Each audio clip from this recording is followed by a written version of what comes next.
Food poison కారణంగా ఆసుపత్రి పాలైన బాలీవుడ్ నటి జాన్వీ కపూర్ శనివారం డిశ్చార్జ్ అయింది. ప్రస్తుతం ఆమె ఆరోగ్యం బాగానే ఉందని తండ్రి బోనీ కపూర్ తెలిపాడు. ఇదిలా ఉంటే ఇటీవల జాన్వీ కపూర్ హటర్ఫ్లైకి ఇచ్చిన ఇంటర్వ్యూలో తన పర్సనల్ విషయాలను చెప్పేసింది. ఇందులో తన బాయ్ ఫ్రెండ్ బ్రేకప్ వంటి విషయాలను వెల్లడించింది. అయితే ఆమె తన బాయ్ ఫ్రెండ్ పేరును మాత్రం చెప్పలేదు. పీరియడ్స్ టైంలో చికాకుగా ఉండేది. ఆ సమయంలో బాయ్ ఫ్రెండ్కు బ్రేకప్ చెప్పేదాన్ని. మొదటి 2 ఏళ్ల సమయంలో ఇలా చాలాసార్లు చేశాను. అయితే అతడు మొదటి 3 నెలలు షాక్లో ఉండేవాడు. ఆ తర్వాత నా పరిస్థితి అర్థం చేసుకున్నాడు. అప్పట్నుంచి నేను ఏమన్నా కానీ పట్టించుకోవడం మానేశాడని జాన్వీ చెప్పింది. 2 రోజుల తర్వాత నేనే వెళ్లి అతడికి క్షమాపణ చెప్పేదాన్ని. అప్పట్లో తన మెదడు ఎందుకలా పనిచేస్తుందో తనకు అర్థం కాలేదంది. ఇక తనకు ఎవరి వల్ల హార్ట్ బ్రేక్ అయిందో మళ్లీ అతడే దాన్ని సరిచేశాడని జాన్వీ అంది.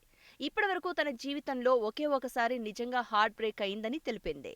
కానీ అతడే మళ్లీ వచ్చి నా హృదయాన్ని సరిచేశాడు. ప్రస్తుతం అంతా బాగానే ఉంది అని జాన్వీ కపూర్ తెలిపింది. మహారాష్ట్ర మాజీ ముఖ్యమంత్రి సుశీల్ కుమార్ షిండే మనవడు శిఖర్ పహాడియాతో జాన్వీ కపూర్ ప్రేమలో ఉందని గత కొన్నాళ్లుగా వార్తలు వస్తున్నాయి. ఇక వీరిద్దరూ కలిసి పార్టీలకు వెళ్లడం, మీడియా కంట పడడం జరుగుతూనే ఉంటుంది.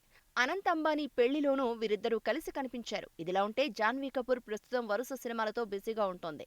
ఎన్టీఆర్ సరసన దేవర సినిమాలో నటిస్తోంది. బాలీవుడ్లో ఉలజ్ సినిమాలోనూ నటిస్తోంది. ఈ పొలిటికల్ థ్రిల్లర్లో గుల్షన్ దేవయ్య, రాజేష్ థైలాంగ్ ముఖ్య పాత్రలు పోషించగా ఆగస్టు 2న ప్రేక్షకుల ముందుకు రానుంది ఈ సినిమా.